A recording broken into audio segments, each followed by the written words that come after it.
Samuel est un personnage central de l'histoire d'Israël, connu pour son rôle de prophète et de juge. C'est lui qui, sous la direction de Dieu, a oint Saul comme premier roi d'Israël, puis David, l'un des plus grands monarques bibliques. Avant de continuer, je vous invite à vous abonner à cette chaîne. Que Dieu vous bénisse abondamment. Dans cette vidéo, nous explorons la vie fascinante de Samuel, de sa naissance miraculeuse à ses actes de leadership et à ses contributions significatives au peuple d'Israël. Rejoignez-nous dans ce voyage à travers les pages de la Bible pour en savoir plus sur ce prophète incroyable. Avant de commencer, je vous invite à vous abonner à notre chaîne. Ainsi, vous pourrez continuer à découvrir les merveilleux récits et enseignements de la Bible. Partagez cette vidéo avec vos amis et votre famille afin qu'ils puissent aussi découvrir la parole de Dieu.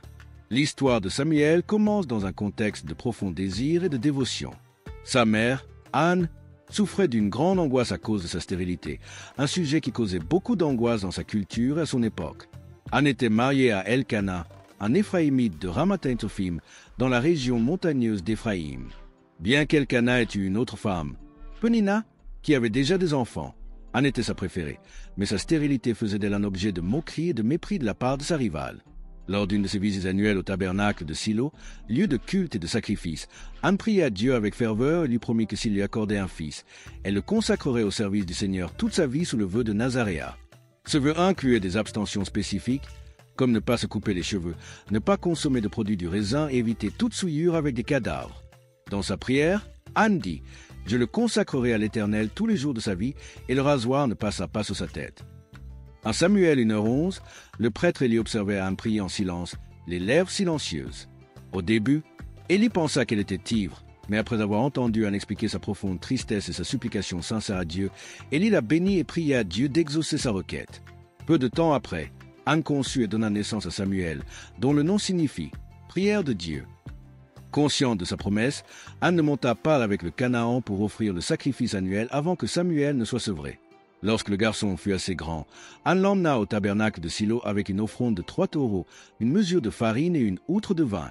Là, elle présenta Samuel à Élie et lui expliqua qu'il était l'enfant pour lequel elle avait prié et qu'elle le donnait désormais au Seigneur pour la vie, comme elle l'avait promis.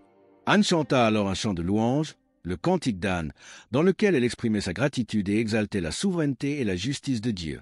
Ce chant prophétise également la puissance de Dieu pour protéger les fidèles et humilier les arrogants. Anne proclame « Mon cœur se réjouit en l'Éternel, ma force s'élève en l'Éternel, ma bouche s'ouvre contre mes ennemis, car je me réjouis de ton salut. » En Samuel 2h01, après avoir été confié au service du Seigneur dans le tabernacle de Silo par sa mère Anne, Samuel commença à vivre sous la tutelle du prêtre Élie. Cette période de sa vie fut décisive. Il grandit non seulement en stature, mais aussi en faveur de Dieu et des hommes. La Bible rapporte que Samuel servait devant l'Éternel, vêtu d'un éphod de lin, un vêtement sacerdotal. Le tabernacle de Silo était alors le centre spirituel d'Israël, un lieu où la présence de Dieu se manifestait dans l'Arche de l'Alliance. Cependant, malgré le caractère sacré du tabernacle, l'atmosphère y était marquée par la corruption des fils d'Élie, Ophni et Finès, qui s'écartaient des lois et commandements divins. Leur mauvaise conduite comprenait l'abus de leur position pour s'approprier les meilleures parties des offrandes et des comportements immoraux envers les femmes qui servaient à l'entrée du tabernacle. Ce contraste entre le comportement de Samuel et celui des fils d'Élie ne passa pas inaperçu, et Samuel acquit la réputation d'être un homme dévoué et fidèle. L'appel de Dieu à Samuel est l'un des moments les plus marquants de sa jeunesse et l'un des plus emblématiques des Écritures. Une nuit, alors qu'il dormait dans le temple, près de l'arche de Dieu, il entendit une voix l'appeler par son nom. Samuel répondit et courut vers Élie, pensant que c'était Élie qui l'appelait. Cependant, Élie ne l'avait pas appelé pour lui demander de se rendormir. Cela se reproduisit 3 fois, et finalement, Élie comprit que c'était le Seigneur qui appelait le jeune homme. Il lui dit que si la voix l'appelait à nouveau, il devrait répondre « Parle, Seigneur, car ton serviteur écoute. » Lorsque Dieu l'appela une fois de plus, Samuel répondit comme Élie l'avait demandé. Dieu lui révéla alors un message prophétique sévère, annonçant un jugement imminent sur la maison d'Élie en raison de la méchanceté de ses fils et de l'incapacité d'Élie à les contrôler. Ce message marqua les débuts officiels de Samuel comme prophète de Dieu, l'établissant comme messager de Dieu dont la parole s'accomplit. C'est-à-dire que tout ce qu'il avait prophétisé se réalisa. La nuit où Samuel reçut la révélation divine marqua une étape importante non seulement dans son ministère, mais aussi dans son développement personnel en tant que chef spirituel d'Israël. Cet événement renforça sa relation avec Dieu et réaffirma son rôle de médiateur entre Dieu et son peuple. Samuel était encore un enfant lorsque Dieu l'appela pour la première fois. La manière dont Dieu aborda Samuel est significative, car elle illustre l'intimité et le sérieux de la relation qu'il désirait établir avec lui. La Bible raconte « L'Éternel vint, se présenta et appela Samuel comme les autres fois. Samuel, Samuel !» Et Samuel répondit « Parle, car ton serviteur écoute. » 1 Samuel 3h10. Cette réponse démontre la volonté d'écoute de Samuel et sa reconnaissance de l'autorité divine. Grâce à cette interaction, Samuel fut initié au monde de la prophétie, marquant le début de son ministère prophétique. Le message que Samuel reçut cette nuit-là annonçait un jugement contre la maison d'Élie en raison de la corruption de ses fils et de son indiscipline. Dieu expliqua à Samuel que le jugement était inévitable en raison des offenses accumulées. « Voici, je vais faire en Israël une chose qui fera se dessécher tous ceux qui l'apprendront. » 1 Samuel 3h11, cette annonce souligne la gravité de la situation et l'impact que la révélation aurait sur toute la communauté israélite. C'était un message d'avertissement et un appel à la repentance. À l'aube, après avoir reçu le message, Samuel dut affronter le défi de partager cette parole dure avec Élie. Malgré son jeune âge et la nature délicate du message, Samuel fit preuve d'une maturité et d'une fidélité exceptionnelle en ne cachant rien de ce qui lui avait été révélé. La Bible nous dit, Samuel lui rapporta toutes les paroles, sans rien lui cacher. Il dit, « C'est l'Éternel. Fais ce qui te semblera juste. » 1 Samuel 3h18. Élie accepta la parole du Seigneur avec résignation et reconnut la justice divine dans son jugement. Cette réaction reflète également l'acceptation par Élie de Samuel comme véritable prophète de Dieu. Après l'annonce dramatique du jugement divin sur la maison d'Élie, Samuel s'affirma comme une figure d'autorité spirituelle et politique en Israël. Sa réputation de prophète de Dieu fut rapidement consolidée, et ses paroles et ses jugements commencèrent à être reconnus dans tout le pays d'Israël. À mesure que Samuel grandissait, le Seigneur était avec lui et accomplissait toutes ses paroles. Ainsi, tout ce que Samuel prophétisait se réalisait, renforçant sa crédibilité et son autorité divine auprès du peuple d'Israël. La Bible rapporte que tout Israël reconnaissait Samuel comme prophète du Seigneur, de Dan à Beersheba. Outre son rôle de prophète, Samuel assuma également la fonction de juge et guida Israël à travers une période de transition cruciale. Il était non seulement un médiateur entre Dieu et le peuple, mais aussi un chef civil et militaire. Samuel jugeait le peuple d'Israël en effectuant chaque année une tournée à Bethel, Gigal et Mishpa, puis en rentrant chez lui à Rama, où il jugeait également Israël. L'un des défis les plus importants auxquels il était confronté était la menace constante des Philistins, un ennemi récurrent dans l'histoire d'Israël. À un moment critique, alors qu'Israël était sous le joug des Philistins, Samuel convoqua le peuple à Mishpa pour un acte de repentance et le renouvellement de l'alliance avec Dieu. Là, il leur ordonna de se débarrasser des dieux étrangers et de ne servir que le Seigneur. Lors de cette assemblée à Mishpa, alors que Samuel offrait un sacrifice, les Philistins attaquèrent. Cependant, en réponse aux supplications de Samuel, le Seigneur intervint avec un coup de tonnerre si puissant qu'il sema la confusion chez les Philistins et permit à Israël de les vaincre. Cet événement réaffirma non seulement le leadership spirituel de Samuel, mais aussi son rôle de chef militaire, car il guida Israël non seulement dans sa réforme spirituelle, mais aussi dans sa défense contre ses ennemis.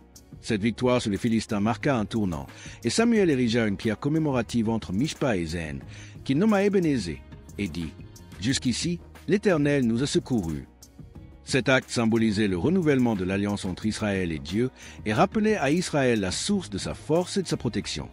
À mesure que Samuel vieillissait, son leadership en tant que juge et prophète demeurait essentiel pour Israël. Cependant, au fil du temps, la nation commença à faire face à des défis internes et externes qui firent naître une exigence majeure, celle d'un roi, comme toutes les nations. Cet événement marqua un tournant crucial dans l'histoire d'Israël, car il marqua la fin de l'ère des juges et le début de la monarchie. L'appel à un roi surgit lorsque Samuel nomma ses propres fils, Joël et Abia, juges d'Israël. Malheureusement, ses fils ne suivirent pas l'exemple de piété de leur père et sombrèrent dans la corruption, acceptant des pots de vin et pervertissant la justice.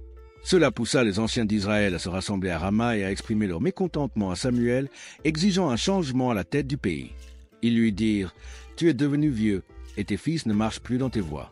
Maintenant donc, établis un roi sur nous, comme toutes les nations. » 1 Samuel 8h5. Les anciens d'Israël demandèrent à Samuel d'établir un roi pour les gouverner, car ils désiraient être comme les nations environnantes qui avaient établi des monarchies. Cette demande fut un coup dur pour Samuel, qui avait consacré sa vie à diriger et à guider Israël selon les commandements de Dieu. Samuel pria le Seigneur de le guider. Dieu répondit, Écoute la voix du peuple dans tout ce qu'il te dira. Car ce n'est pas toi qu'il rejette, c'est moi qu'il rejette, et je ne suis plus leur roi. 1 Samuel 8h7. Dieu ordonna à Samuel d'écouter la voix du peuple, tout en l'avertissant des conséquences d'avoir un roi. Il expliqua que cette exigence ne constituait pas un rejet de Samuel, mais de Dieu comme roi. Dieu chargea Samuel d'avertir le peuple des conséquences d'avoir un roi, la conscription de leurs fils pour le service militaire, l'expropriation de leurs meilleures terres et de leurs meilleurs produits, et la servitude sous le nouveau monarque. Samuel communiqua fidèlement toutes les paroles du Seigneur au peuple, détaillant les inconvénients et les fardeaux que la monarchie entraînerait. Malgré ces avertissements, le peuple insista pour avoir un roi pour le diriger et mener ses batailles. Ils répondirent « Non, mais il y aura un roi sur nous, et nous serons comme toutes les nations. Notre roi dominera sur nous, marchera à notre tête et combattra. » 1 Samuel 8, 19-20. Face à l'insistance du peuple, Dieu poussa Samuel à oindre Saul, un jeune homme de la tribu de Benjamin, comme premier roi d'Israël. Samuel honnit Saul en privé, puis le présenta au peuple à Mitzpah, où il fut salué comme le chef choisi par Dieu. Cet événement marqua un nouveau chapitre dans l'histoire d'Israël, même si Samuel continua de jouer un rôle crucial de prophète et de conseiller. La monarchie allait engendrer de nouveaux défis et de nouvelles dynamiques de pouvoir. La décision de Samuel d'obéir à Dieu et d'oindre Saul, malgré ses réserves personnelles, souligne son engagement indéfectible envers la volonté divine et son dévouement au service du peuple d'Israël, malgré les grands changements et les défis. La relation de Samuel avec Saul et sa participation à l'onction de David sont des aspects fondamentaux de sa vie et de son ministère. Ces récits reflètent sa fidélité à Dieu, son engagement pour la justice et la vérité, et sa capacité à prendre des décisions difficiles et à affronter des situations difficiles. Saul, premier roi d'Israël, fut oint par Samuel en réponse à la demande du peuple. Au début, Saul semblait être le bon choix. Il était grand, beau et semblait jouir de l'approbation divine. Cependant, à mesure que son règne progressait, de graves problèmes surgirent en raison de sa désobéissance au commandement de Dieu.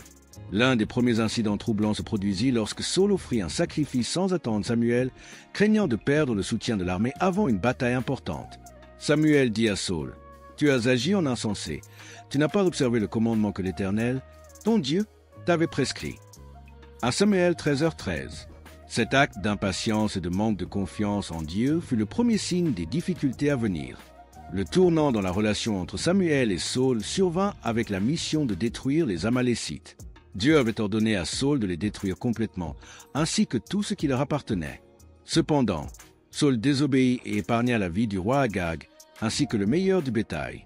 Lorsque Samuel confronta Saul, il dit « L'obéissance vaut mieux que les sacrifices, et l'obéissance vaut mieux que la graisse des béliers. Car la rébellion est comme la magie, et l'obstination comme l'idolâtrie. » 1 Samuel 15, 22-23. À cause de cette désobéissance, Dieu rejeta Saul comme roi. Il ordonna à Samuel de chercher un nouveau roi selon son cœur. Samuel fut envoyé à Bethléem, dans la maison d'Isaïe, où il devait oindre l'un de ses fils pour devenir le futur roi d'Israël. Bien que Jessé ait présenté ses fils aînés, Dieu les a tous rejetés. Finalement, ils ont amené David, le plus jeune, qui gardait les brebis. Quand David est apparu, Dieu a dit à Samuel, « Lève-toi et oins-le, car c'est lui. » 1 Samuel 16h12. Samuel honnit David en secret, et à partir de ce jour, l'Esprit du Seigneur descendit sur lui avec puissance. Cet acte d'onction marqua le début d'une ère nouvelle en Israël, même si David n'accéda pas immédiatement au trône. Après l'onction de David, les relations entre Samuel et Saul se détériorèrent encore davantage. Saul devint de plus en plus paranoïaque et jaloux de David, qu'il considérait comme une menace pour son règne. Bien que Samuel continuât à remplir son rôle de prophète, il dut s'éloigner de Saul pour protéger David et suivre la direction divine. Malgré son amour pour Israël et sa tristesse face à la chute de Saul, Samuel resta fidèle à la volonté divine. La transition de Saul à David fut une période tumultueuse, mais elle témoigna aussi de l'obéissance et de la fidélité de Samuel.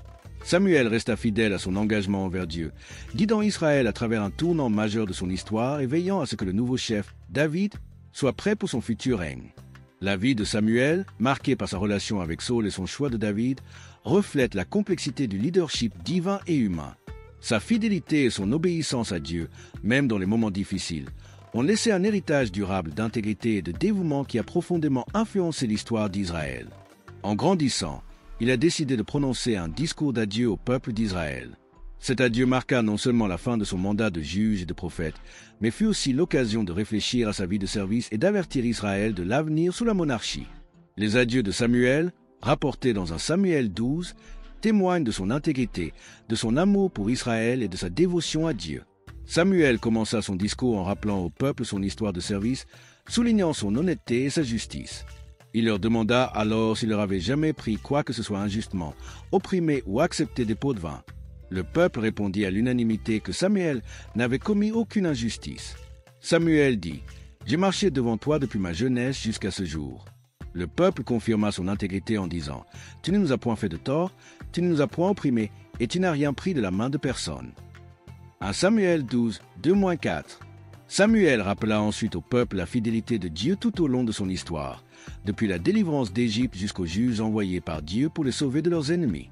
Il souligna que, malgré l'infidélité constante d'Israël, Dieu avait toujours répondu par sa miséricorde et sa délivrance. Maintenant donc, taisez-vous, et je vous enseignerai devant l'Éternel toutes les œuvres de justice de l'Éternel. Qu'a-t-il fait à toi et à tes pères? 1 Samuel 12h7. Samuel n'hésita pas à répondre à la demande d'Israël d'un roi. Il réitéra qu'en demandant un roi, le peuple avait rejeté la manière dont Dieu régnait directement sur lui. Cependant, il souligna que le peuple et le roi devaient obéir aux commandements de Dieu pour prospérer. Il avertit que s'ils désobéissaient, tous deux en subiraient les conséquences. Si vous craignez le Seigneur, si vous le servez, si vous obéissez à sa voix et si vous ne vous rebellez pas contre sa parole, alors vous et le roi qui règne, vous suivrez le Seigneur votre Dieu. 1 Samuel 12h14. Pour souligner la gravité de ces paroles, Samuel demanda à Dieu un signe. C'était alors la saison de la moisson du blé, une saison sèche, mais Samuel pria, et Dieu envoya tonnerre et pluie. Ce miracle terrifia le peuple et le conduisit à reconnaître son péché d'avoir demandé un roi. Le peuple dit à Samuel, « Prie l'Éternel ton Dieu pour tes serviteurs, afin que nous ne mourions pas, car nous avons ajouté ce mal à tous nos péchés en demandant un roi pour nous-mêmes. » 1 Samuel 12h19. Malgré l'erreur du peuple, Samuel les assura qu'il ne cesserait pas de prier pour eux et de les instruire dans le droit chemin. Il leur rappela de craindre Dieu, de le servir de tout leur cœur et de se souvenir des grandes choses qu'il avait faites pour eux. Loin de moi la pensée de pécher contre l'Éternel en cessant de prier pour vous, mais je vous instruirai dans le droit chemin. 1 Samuel 12h23. Ce dernier conseil servit de guide pour la vie sous la nouvelle monarchie et rappela la nécessité constante de la fidélité à Dieu. Les adieux de Samuel marquèrent non seulement la fin d'une ère de leadership charismatique, mais laissèrent aussi un héritage d'intégrité et de dévouement qui servirait d'exemple aux générations futures en Israël. Samuel mourut à Rama, sa ville natale, et y fut enterré. La Bible mentionne que tout Israël porta le deuil. Samuel mourut donc, et tout Israël se rassembla pour le pleurer et l'enterrer dans sa ville natale, à Rama. 1 Samuel 25, 1. Son décès a marqué la fin d'une ère de leadership fidèle et dévoué, mais son héritage a continué d'influencer la nation d'Israël pendant des générations. Nous vous invitons désormais à rejoindre cette communauté de foi et de spiritualité, où nous pouvons explorer ensemble les profondeurs des Saintes Écritures et trouver guide et réconfort dans les récits de ceux qui nous ont précédés. Abonnez-vous à cette chaîne pour continuer à découvrir les mystères de la foi et partager vos réflexions et expériences avec nous. Dites-nous ce que vous en pensez et comment cette histoire a changé votre vie ou votre compréhension de la spiritualité. Partagez cette vidéo avec ceux qui, comme vous, s'inspirent des récits de foi anciens pour emprunter le chemin moderne. À bientôt pour une nouvelle vidéo. Que Dieu vous bénisse.